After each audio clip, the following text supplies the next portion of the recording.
Hello everybody, welcome to Mamta Bedi classes.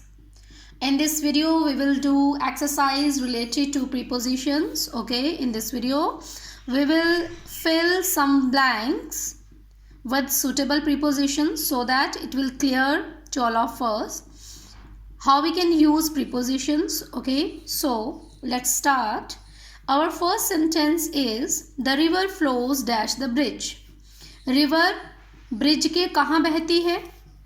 कहाँ बहती है? Under the bridge. We will write under. Okay. Second sentence, the work was done dash haste. जल्दी में, काम जल्दी में किया गया. तो haste के साथ हम क्या लिखते हैं? In haste. Okay. In hurry या in haste. Okay.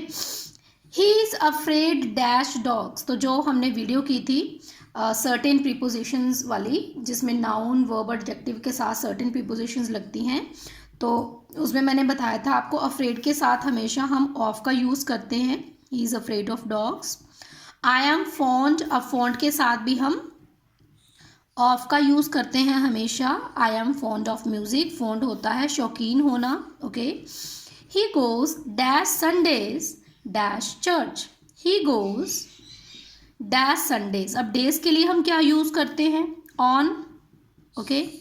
He goes on Sunday dash dash church. तो यहाँ पे हमने टू करना था fill to church. Okay. He died dash his country. वो मरा. अब किसके लिए मरा? ये देखो, अगर कोई बीमारी से मरा होता तो हमने लगाना था ऑफ. ओके. लेकिन यहाँ पे वो देश के लिए मरा, तो he died for his country. Okay.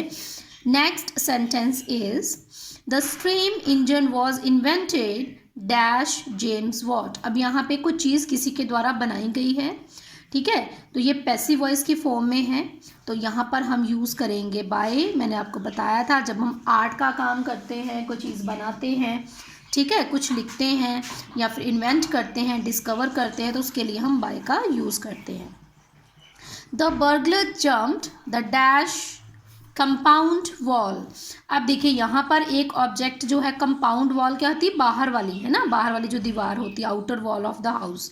तो एक जो हमारा ऑब्जेक्ट वॉल जो है वो स्टिल है, नॉट मूवेबल है, और जो बर्गलर है मूवेबल है ना. तो उसके ऊपर से जंप कर रहा है, तो हम यहाँ पे यूज़ करेंगे over. Next, the village was destroyed dash fire. अब देखो, विलेज डिस्ट्रॉय हो गया किसके द्वारा? किसी चीज़ के द्वारा हुआ ना, तो हम यहाँ पर यूज़ करेंगे बाय. ओके.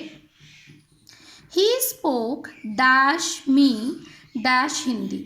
उसने मुझसे बात की. किससे? मैंने आपको बताया था अगर हम टेल का यूज़ करते हैं, सेज का यूज़ करते हैं, है ना, लिसन करते हैं, बोलते हैं, तो हम वहाँ पे टू का यूज़ करते हैं. He spoke to me. अब कौन सी भाषा में? In Hindi. Okay, in Hindi. They lived dash the same roof. अब रूफ क्या है? घर की ऊपर वाली छत, है ना, तो उसमें फिजिकल टच में है, तो यहाँ पे हम क्या लिखेंगे? On the roof. Okay.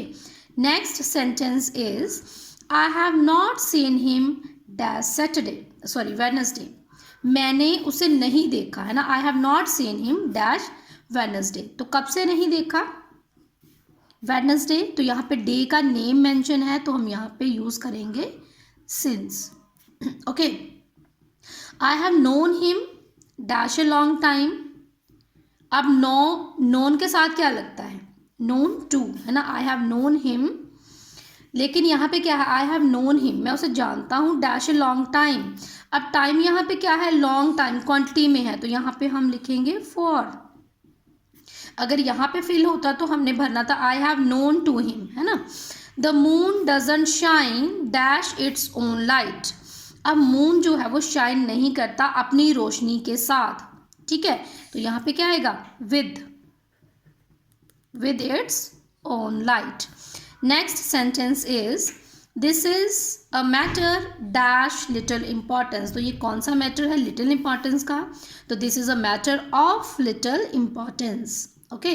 Next, I am tired. अब देखिए, टायर्ड के साथ भी मैंने बताया था ऑफ लगता है हमेशा. I am tired of, fond of, है ना, afraid of. I am tired of walking. Next sentence is he has not yet recovered dash his illness. वो अपनी बीमारी से रिकवर नहीं हुआ है, से, है ना, तो से के लिए हम क्या यूज करेंगे, from. He has not yet recovered from his illness. Okay. Next example is I shall do it dash pleasure. तो मैं pleasure के साथ करूँगा, with pleasure. Okay. Next I will sit dash my desk to do my lesson. अब देखिए flat surface है desk का, table का, बेंच का, तो उसके लिए on.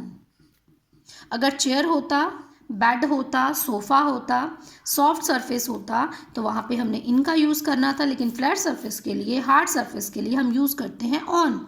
Okay. Next last example is I am sorry dash what I have done. जो मैंने किया है ना उसके लिए मैं माफ़ी चाहता हूँ. I am sorry for what, I am sorry for what I have done. Okay. After this we will do more examples. Okay students, we will do more examples related to prepositions. Okay. The dog ran dash the road. अब कुत्ता भागा, है ना, road के पार. अब देखिए कुत्ता भागेगा तो वो हमेशा रोड के पार ही जाएगा, है ना. अगर साथ साथ जाएगा तो हम along भर सकते हैं. ओके. अगर पार जाएगा तो हम across भरेंगे. ओके. अक्रॉस भी बढ़ सकते हैं हम और along भी बढ़ सकते हैं. Okay. Next is the river flows dash the bridge. Okay, ये हम पहले कर चुके हैं. The river flows under the bridge. The work was done in haste. He is afraid of the dogs. I am fond of, fond क्या होता है, शौकीन होना, है ना. He goes on Sundays to church. He died for his country. The steam engine was invented by James Watt. The burglar jumped over the compound wall. The village was destroyed by the fire. What is that? What is that? Dash me. What is that? Near me. It cannot be done dash offense.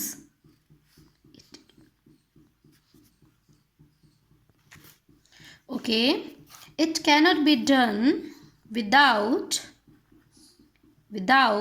offense. Offense क्या होता है, अपनी सुरक्षा करना, है ना, अपना मतलब अपने बारे में कुछ, अपने को बचाने के लिए कुछ कहना. He spoke to me in Urdu. They live on the same roof. I have not seen him dash Wednesday last. Since. Okay.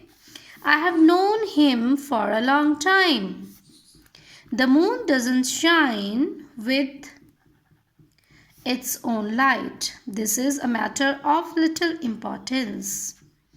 I'm tired of walking. He has not yet recovered from his illness. I shall do it with pleasure.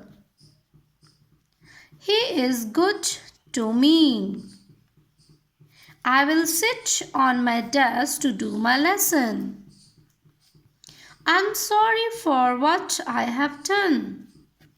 Oh God, keep me from sin. Keep होता है बचाना. Okay. I bought it for a rupee. मैंने इसे 1 रुपये में खरीदा.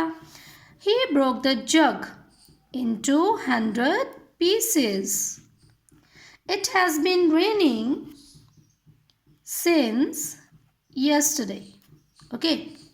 We have done so many examples related to preposition, and I hope you all understood how we can use preposition in our daily life, that we use in our practical life. Okay. So thanks for watching my video. We will meet in our next video. Till then, take care. Bye bye.